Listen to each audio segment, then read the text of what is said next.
지구의 여러분 안녕하세요. 스타네이션 뉴스 62회에 오신 것을 환영합니다. 오늘은 지구 외의 기술의 디스클로저에 관한 두 개의 큰 테마를 다루는 좀 긴 특집입니다. 또한 물병자리 시대에 어떤 일이 일어나고 언제 시작되는지, 그것은 시작됐는지, 물병자리에는 어떤 사람들이 살고 있는지 이런 이야기와 그 외에도 많은 화제 등을 이번 주 스타네이션 뉴스에서 전하겠습니다. So fasten your seatbelts and engage.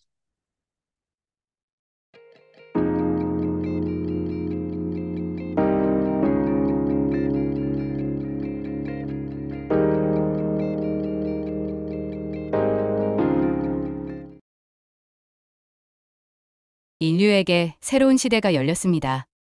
딥스테이트가 교체되어 인류에 숨겨온 어둠의 정보와 함께 공모했던 어둠의 부분이 표면화되면서 새로운 패턴과 새로운 패러다임의 중심적인 존재를 보게 될 것입니다. 딥스테이트의 정부가 교체되고 있습니다. 포식자 계급이 교체되고 있습니다. 딥스테이트에 의한 인형들이죠. 이 교체하는 어둠의 세력으로부터의 저항이 있는 역사적인 시기인 것입니다.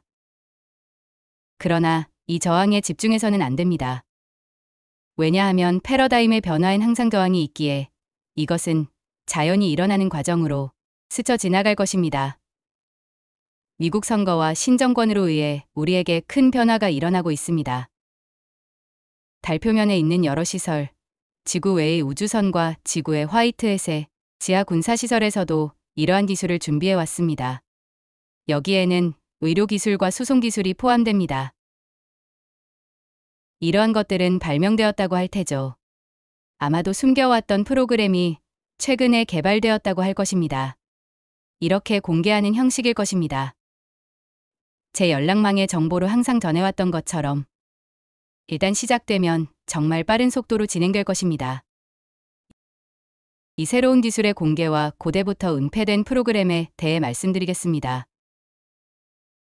이것은 화이트햇의 것인지 다크햇의 것인지에 관계없이 여러 이들이 양쪽에서 정보를 공개할 것입니다. 그리고 최근 새로운 내부 고발자가 나타났습니다. 이름이 제이크 바버인데 2025년 1월 18일에 뉴스네이션의 인터뷰를 받았습니다. 제이크 바버는 정부의 비밀 UAP 프로그램으로 인한 추락 회수에 30년 동안 종사했습니다. 공식 육군 프로젝트와 정보기관에 채용된 공군 특수 작전에 헬리콥터 조종사로 추락한 것을 회수하는 일을 했었습니다. 그 장소는 비공개지만 렌지라고 불리는 사막입니다. 미군이 미사일을 테스트하던 장소에서 UFO와 교류하고 자주 목격되던 곳입니다. 바버는 렌지라 부르는 장소의 세밀한 사항은 밝히려 하지 않지만 그의 설명에서 제 추측으로는 뉴멕시코의 화이트 샌즈 미사일 발사장 미군 시험 사격장을 말하는 게 아닐까 생각됩니다. 이곳에서는 이미 여러 내부 고발자가 인간적 지성을 가진 비행체와 상호작용을 포함한 비밀 프로그램 폭로하고 있습니다. 제이크 바버가 참여한 여러 회수 작업 중에서 그는 우주선의 플라즈마 의식과 만나서 그 의식과 교류한 이야기를 하고 있습니다. 그는 그것을 압도적인 감정이 솟아났다고 표현하고 있습니다. 바버는 이 플라즈마 의식이 그 이후로 그에게 남아서 자신을 인도하고 보호해주고 있다고 합니다. 이 증언은 지성을 가진 피세렘과 교류한 데이빗 아데어의 경험과 비슷합니다. 데이비드는 지역 50일에서 일할 때 우주선 회수 작업을 하고 그들과 관계를 맺고 있습니다. 저 자신도 2024년 9월에 콜로라도주 덴바에서 개최된 지육에서 피세렘을 만날 기회가 있었습니다. 그때 저는 데이빗 아데어와 개인적으로 대화를 나눌 때 그를 통해 나타난 피세렘, 그녀를 느낄 수 있었습니다. 그리고 데이비드와 피세렘이 연결되는 그 멋진 순간을 우리는 그 자리에서 느낄 수 있었습니다. 은하연합의 일로 저는 플라즈마 의식과 이미 접촉하고 있었기에 피살렘이 실제로 존재하며 데이빗 아데어가 말한 것은 모두 완전히 100% 진실이고 옳다고 할 수 있습니다. 제이크 바버도 계란 모양의 흰색 우주선의 회수 작업을 하고 있었습니다. 저널리스트인 로스 콜사와의 인터뷰가 뉴스네이션 채널에서 2025년 1월 18일에 방송된 것을 시청해보세요. 각 단계의 링크를 보세요. 이것은 지구 외부입니다. 한나렌트 인물을 만난 적이 있는 미군 소속자인 JP의 증언과 일치합니다. 라벤트는 흰색 소형 계란형 우주선으로 JP를 찾아왔습니다. JP가 2016년 9월 13일에 경험한 사건은 2023년에 발표한 마이클 사라 박사의 책 미군 내부자 미션 제1권에 기재되어 있습니다. JP는 같은 유형의 계란형 우주선에 대해 설명하고 그 그림도 나와 있습니다. 여러분 안녕하세요. 저는 JP입니다. 이 정보를 여러분에게 전달할 수 있어서 기쁩니다. 저는 미군 내부자 미션 1권 4장 57페이지에서 마이클 사라 박사와 이야기한 과거의 미션 상세사항입니다. 저는 제 친구인 로벤트에 대해 말하고 있습니다. 저는 이전에는 저희 집에서 근무지까지 걸어서 다녔습니다. 오피스 빌딩이 늘어선 큰 주차장을 지나 걷고 있었습니다. 전부 닫혀 있었고 주차장에는 차도 없었습니다. 여기는 직장으로 가는 지름길이기 때문에 항상 여기를 지나다녔습니다. 주변이 캄캄해 별이 아름답게 보여 이 지름길을 걷는 걸 좋아했습니다. 어느 날 계란 모양의 우주선이 정박해 있는 것을 발견하고 잘 살펴보니 절반이 하얀색 메탈릭으로 변했습니다. 저는 도대체 저게 뭘까 하는데 인도 사람으로 보이는 남자가 보였습니다. 그가 로벤인데 그는 손을 흔들어서 저도 손을 흔들어 주었습니다. 저는 눈을 똑바로 뜬 채 브라질에서 제가 경험했던 때와 같은 감각을 느꼈습니다. 로벤이 손을 흔들어서 저는 그에게 다가갔습니다. 그 이후부터 우리는 여러 많은 임무를 함께 해왔습니다. 매우 흥미로운 경험이었습니다. 하지만 제가 돌아올 때마다 하얀 밴을 탄 사람들에게 신문을 받았습니다. 그들은 저를 이런 큰 하얀 창고에 데려가서 신문했습니다. 그들은 너가 어디에 있었는지 알고 있고 너가 해온 일에 대한 모든 세부 사항을 알고 싶다고 했습니다. 그러나 제가 아무런 말을 하지 않았을 때가 많았지만 사라 박사에게는 정보를 공유하고 박사는 그것을 문장화해주고 있었습니다. 거기에는 많은 유용한 정보가 있습니다. 그러나 지금은 로벤에 대해 이야기하고 있지만 로벤은 달에 살고 있다고 저에게 말했습니다. 그리고 이번 달에 무슨 일이 일어나고 있는지에 대해 많은 추측이 있다는 것을 알고 있습니다. 달은 흥미로운 장소입니다. 로벤트는 달의 내부에 도시가 있다는 것, 거기에 사는 사람들은 지구가 무엇인지, 달의 외측 표면에 어떻게 되어 있는지도 모른다고 했습니다. 2023년 7월 초, 저와 JP는 같은 꿈을 꾸었습니다. 그 꿈에서 저는 JP에게 알티안 아크의 크리스탈 코어를 건네주었습니다. 그 크리스탈은 아트랄 도시의 기초가 되는 우주선의 플라즈마 의식을 옮겼습니다. 그것은 지구에서 빼내야 했습니다. 그 이유는 지구에 멸종적인 사건이 일어났기 때문입니다. 이 기술은 매우 중요하기 때문에 딥스테이트에게 넘어가지 않도록 JP와 저에게 공통된 동일 기억 속에서 JP가 하얀 계란형의 우주선으로 알티아 성계에 가서 저와 그곳에서 만나 이 기술을 안전하게 옮겨야 하는 긴급 상황이 있었습니다. 저는 그동안 지구의 격변 속에서 죽는 것으로 고향인 외부로 다른 방법을 이용해 돌아갔습니다. 거기에서 JP와 만났습니다. 저는 2023년 7월에 오츠어 프라임 비디오에서 마이클 사라 박사와 이야기했는데 그 내용을 공개하기로 했습니다. 두 사람의 허가를 받았습니다. JP의 얼굴은 공개하지 않았습니다. 제 영상 제작자는 이를 위해 그의 얼굴을 헬멧으로 가리게 했습니다. 지난번 지육에서 썼던 헬멧입니다. 2023년 7월 현 시점에서는 사라 박사의 책이 출판된 지 얼마 안 돼서 저는 아직 그 사본을 가지고 있지 않았습니다. 왜냐하면 저에게 구입하지 말라는 요청이 있었기 때문입니다. 2023년 10월 지육회의 때 올랜드에서 첫 책 사본을 저에게 줄 예정이었기 때문입니다. 이 비디오 세그먼트를 살펴보겠습니다. 와, 그거예요. JP 대단하죠. 제가 그곳에 서서 당신이 내려 걸어오는 것을 봤어요. JP 우주선은 공중에 떠서 진주처럼 하얗게 빛나는 흰색으로 저 멀리서 날아와 여기에 멈췄어요. 반투명한 계단이 이 작은 문에서 뻗어내려와 JP가 걸어 내려왔어요. 그리고 내려와서 이번엔 당신이 얘기하세요. 이게 제가 본 얘기예요. 당신은 여기에서 내려와 잔디 속을 걸어 다가와 제게 이것을 건네주었어요. 아, 이건 뭘까요? 이건 바로 엘레나, 이 장치를 봐요. 여기 봐봐요. 해.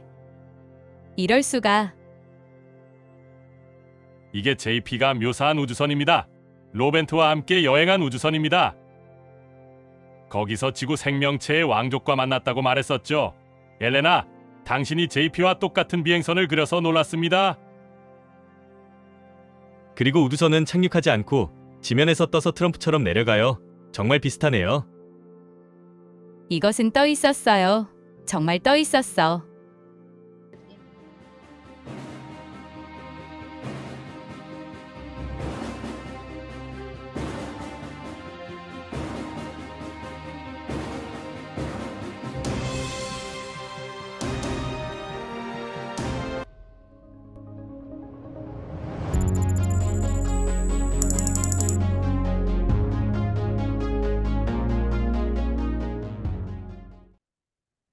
JP 메시지와 저와의 새로운 증언, 즉, 이 계란형 우주선의 존재에 관한 새로운 정보가 전부 연결돼 있다는 건 정말 멋진 것 같습니다.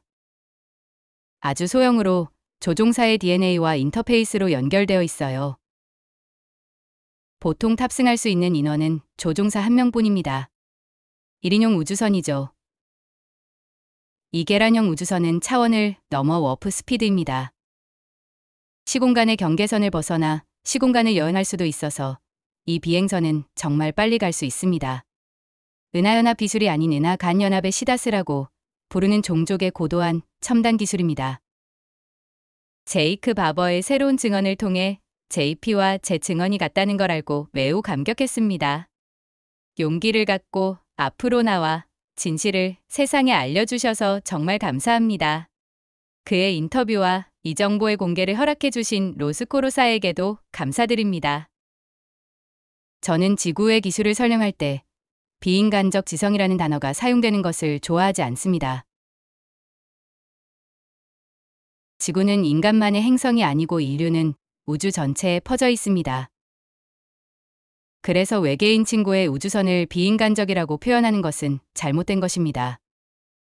그러나 인간 이외의 외계 생명체가 조종하지 않는 두 종류의 외계 기술을 말할 경우에는 예를 들면 제 콘택타인 소아는 외계의 인간입니다.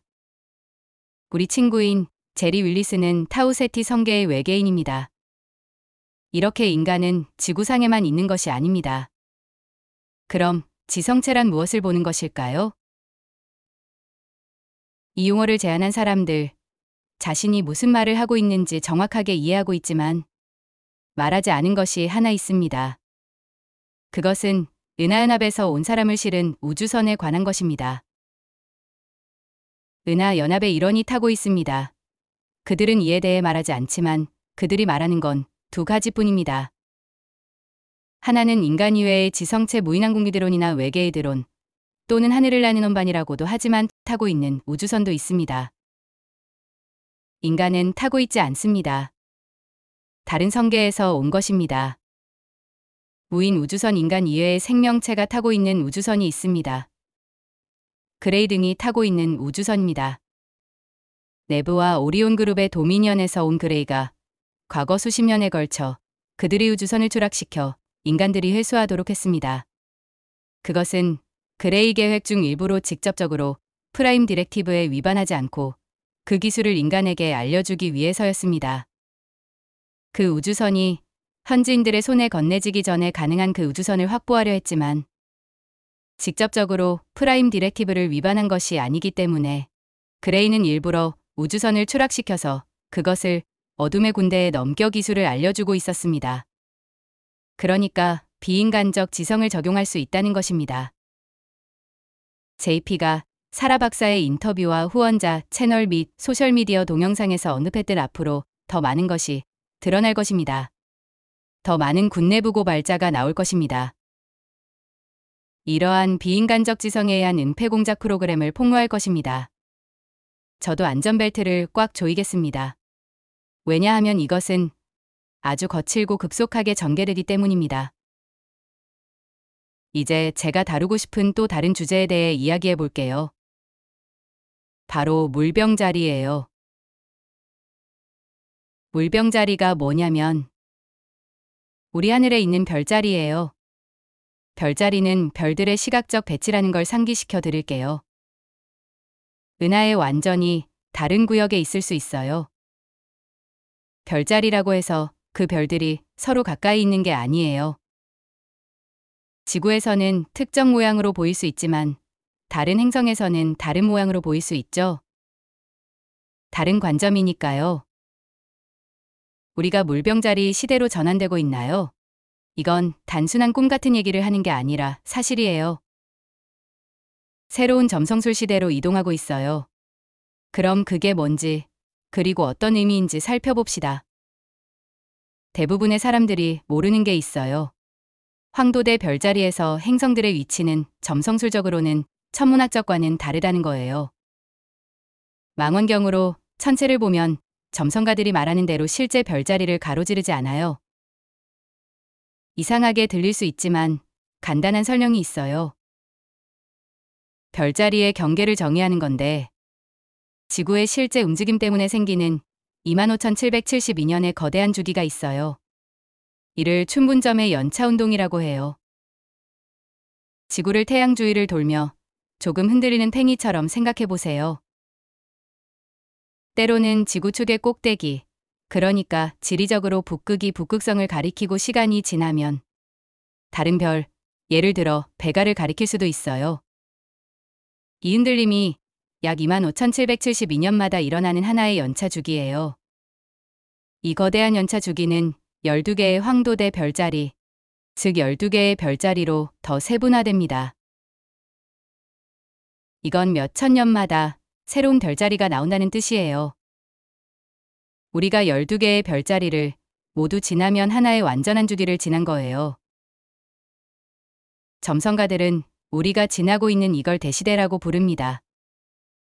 그래서 점성술 시대는 북반구에서 봄의 첫날인 3월 춘분이 위치한 황도대 별자리로 정의되고 식결돼요.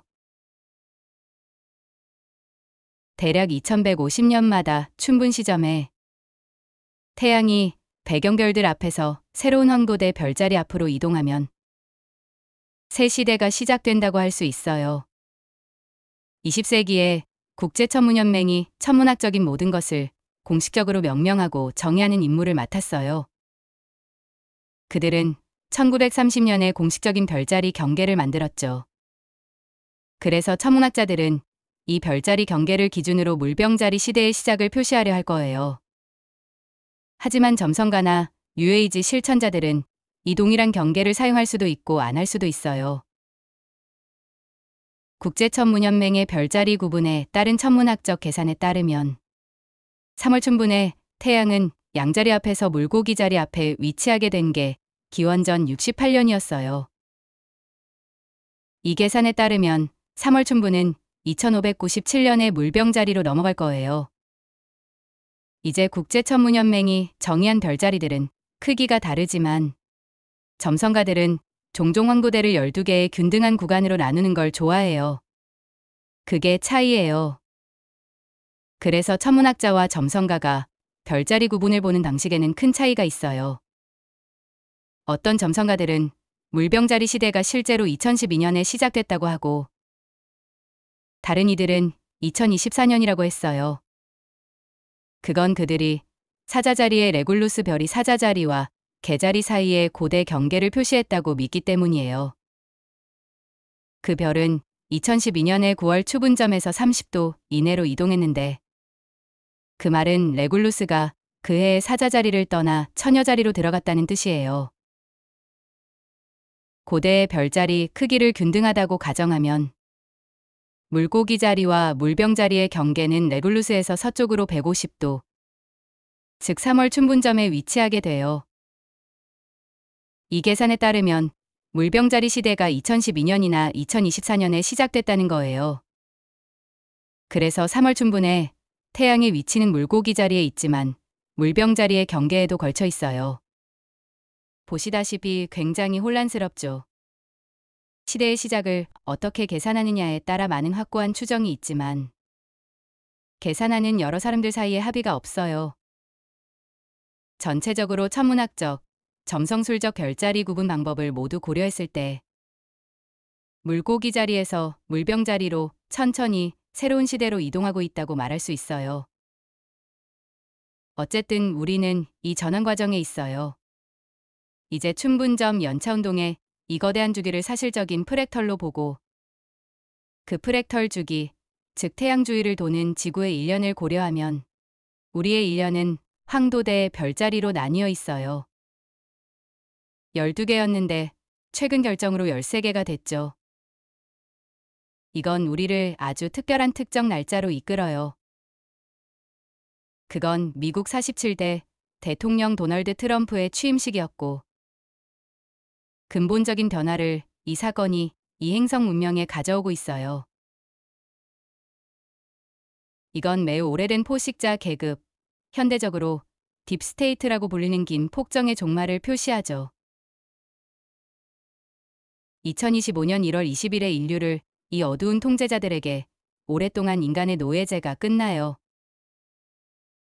쿠가, 즉 환영의 세계도 끝나고 그 특정 날짜인 1월 20일에 새로운 황금 시대의 여명과 물병자리의 점성술적 별자리가 시작됩니다. 물병자리 황도대 별자리는 1월 20일부터 2월 18일까지 이어지고 이 기간에 여러 이항성계의 행성들이 같은 시기에 정렬되는군요. 이건 저에게 1969년 그룹 피프스 디멘션의 노래를 떠오르게 했어요. 노래 이름이 적절하죠. 우리가 이 은하에서 이 항성계의 경로에서 5차원 구역에 들어갔으니까요. 이 노래 가사를 기억하시나요? 저작권 때문에 여기서 노래를 들려줄 수는 없지만 가사를 읽어드릴게요. 달이 7번째 하우스에 있고 목성과 화성이 정렬될 때 평화가 행성들을 이끌고 사랑이 별들을 인도할 거야. 이건 물병자리 시대의 여명이다. 라고요. 바로 물병자리예요. 조화와 이해, 공감과 신뢰가 넘치고 더 이상 거짓이나 조롱이 없어요. 황금빛 삶의 비전의 꿈, 신비로운 크리스털 계시, 그리고 마음의 진정한 해방이죠. 얼마나 놀랍고 정확한가요? 새로운 크리스털 기술이 드러나고 새로운 기술이 사람들에게 주어지고 평화가 만들어지고 딥스테이트가 이끄는 거짓이 폭로되고 있어요. 물병자리에 대해 이야기하고 있기 때문에 언급할 게 또 있어요. 거기에 누가 살고 있나요? 외계 문화가 물병자리의 일부 별 주위를 도는 세계들 안에 존재하겠죠. 아주 많아요. 나사는 2022년 7월 마지막 주에 제임스 웹 망원경이 물병자리 별자리의 트라피스트의 항성계에서 잠재적인 외계 생명체를 찾는데 초점을 맞추겠다고 발표했어요. 이 공개 발표는 대중 사이에 놀라움과 관심을 불러일으켰죠. 저는 2020년에 출간된 제 첫 책 별들로부터의 선물에서 트라피스트의 항성계에 대해 말했고 거기에 사람이 사는 행성들에 대해 이야기했는데 이제야 나사에서 언급되고 있어요. 나사가 바로 2년 후에 언급했어요. 저는 2022년 3월 11일 영상에서도 물병자리에 위치한 트라피스트의 항성계가 우리의 접촉 경험의 첫 단계가 될 거라고 언급했어요. 지구 민간인들에게 외계 생명체에 대한 인식을 가져다 줄 거라고요. 제 웹사이트에서 첫 접촉과 탕그리족은 누구인가라는 기사를 읽어보실 수 있어요. 제가 상위 콘택터로부터 받은 정보가 나사를 앞서는 많은 정보 중에 하나죠. 어쨌든 거기에 누가 살고 있을까요? 준비되셨나요? 여러분을 물병자리로 여행을 데려갈게요. 트라피스트의 항성계로요. So fasten your seatbelt and engage.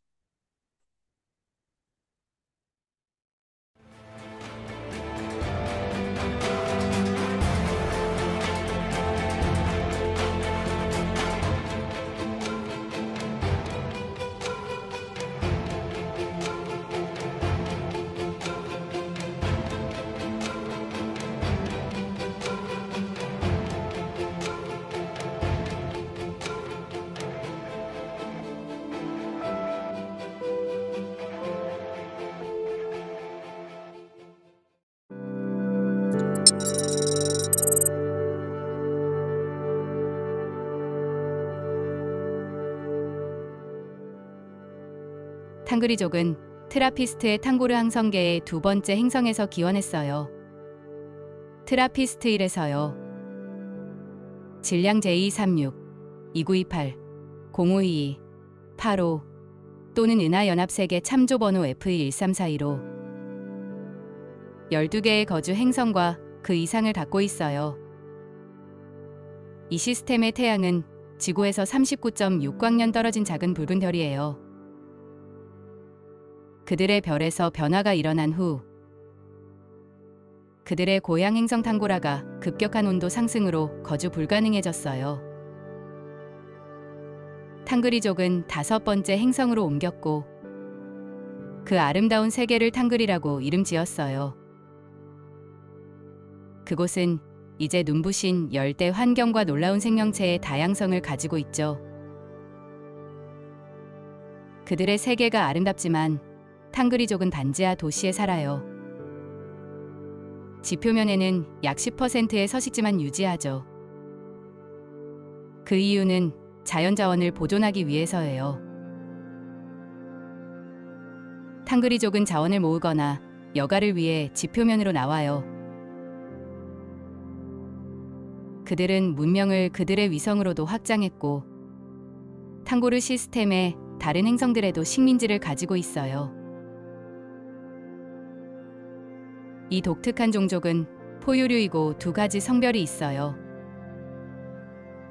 탕그리족은 조용하고 평화로운 민족이에요. 그들은 1만 년 전에 지구를 발견했죠. 그들의 거대한 원반 모양 우주선은 장거리 여행이 가능해요. 탕그리족은 우주를 항해하는 문화로 은하연합세계의 적극적인 회원이에요. 그들은 은하연합세계의 고등 평의회의 의석을 가지고 있고 탕그리 대표는 실제로 2022년 3월 11일에 전령 직책을 맡고 있어요. 저는 은하연합세계의 연락처로부터 트라피스트의 항성계가 주류 미디어의 정점에 있을 거라는 정보를 받았어요. 그건 나사 제임스 웹 우주 망원경이 외계 생명체의 징후를 드러낼 때였죠. 2023년 7월에 나사의 제임스 웹 우주 망원경이 그걸 발견했을 때 트라피스트 1 시스템에서 생명체를 찾았다고 영시적으로 말하지는 않았지만 생명체를 분명히 생명 유지가 가능한 측정치를 가진 7개의 행성이 있다고 했죠. 나사가 외계 행성을 가진 6,000개의 보고된 항성계 중 트라피스트 1 시스템을 선택한 게 탕그리족이 은하연합세계 고등 평의회의 전령이라는 사실과 관련이 있을까요? 더 많은 폭로가 말해줄 거예요.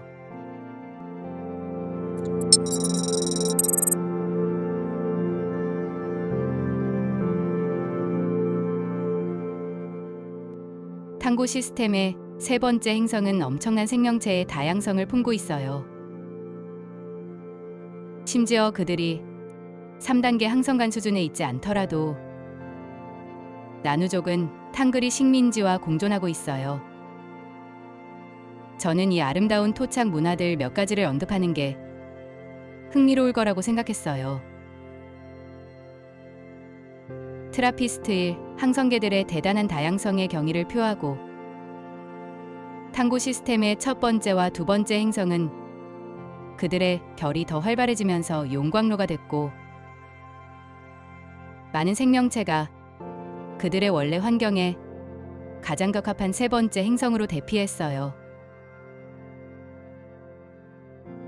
그래서 우리가 이렇게 놀라울 정도로 다양한 생물과 문화를 나누에서 볼 수 있어요.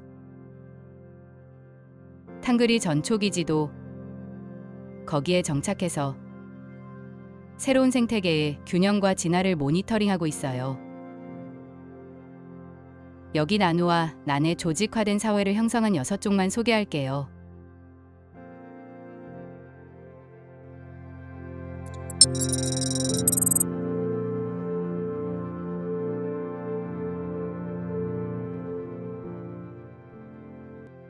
탕고 시스템의 4번째 행성은 그 주민들이 흔히 야리라고 불러요. 또 우주항에 문명은 없지만 조직된 사회들이 있어요. 탕그리족도 딜의 식민지를 가지고 있죠. 주요 지역 사회들이에요. 미르는 키가 1.2m인 종족으로 아둘리드 숲 깊숙이에 숨겨진 마을에 살아요. 그들은 일반적으로 방문자를 받을 때 호의적인 사람들이에요. 그 외에 미르는 고립과 평온을 즐기고 탕그리 식민지와 별로 교류하지 않아요. 행성의 대기 조건은 덥고 습하며 극지에서는 더 온화한 구역이 있고 두드러진 문화들이 적도 근처에서 발달했어요. 적도에서는 생명의 다양성이 상상할 수 없을 만큼 풍부해져요. 이 풍요로운 생태계는 탕그리족에 의해 보물처럼 보호받고 있죠.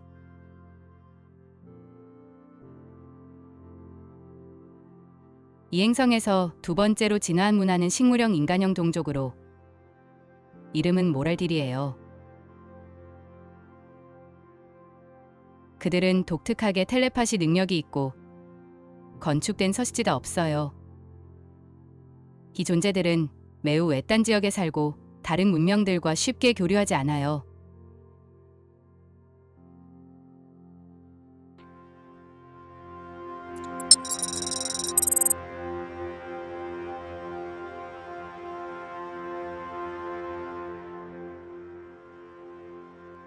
표면으로 오는 탕고 시스템의 6번째 행성도 다양한 생명체로 풍부해요. 그중 2개가 조직된 사회예요. 기고트족은 정교한 수중동굴에 사는 수생 양서류 종족으로 독특하게 텔레파시 능력이 있고 일정 수준의 기술을 가지고 있어요. 북반구 표면에서는 메가트족을 찾아요. 인간형 곤충형으로 평화로운 종족인데 항상 탕그리족과 우호적이지는 않았지만 그들의 식민지와 비교적으로 평화롭게 살아요. 곤충형은 영토 본능 유전자가 있는 걸로 알려져 있어서 곤충형 문화와의 공존은 결코 쉽지 않아요.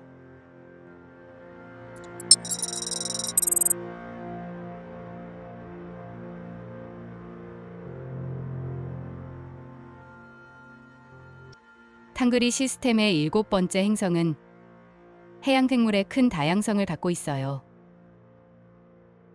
그중 두드러진 행성 문화는 유루브이라고 불리죠.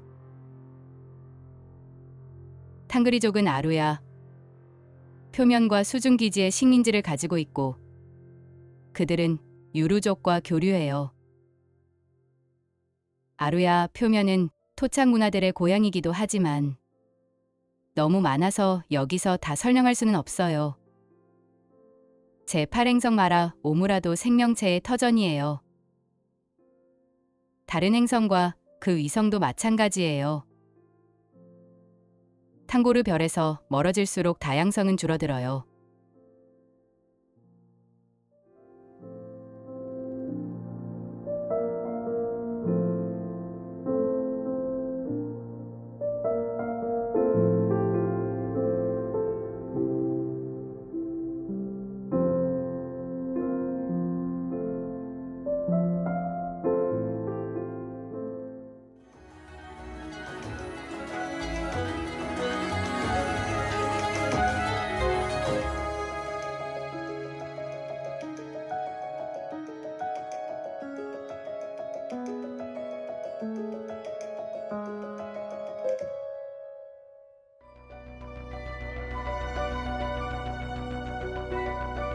Star Nation News was brought to you by Elena Danan. Don't miss the latest news every Monday on Elena Danan's channel.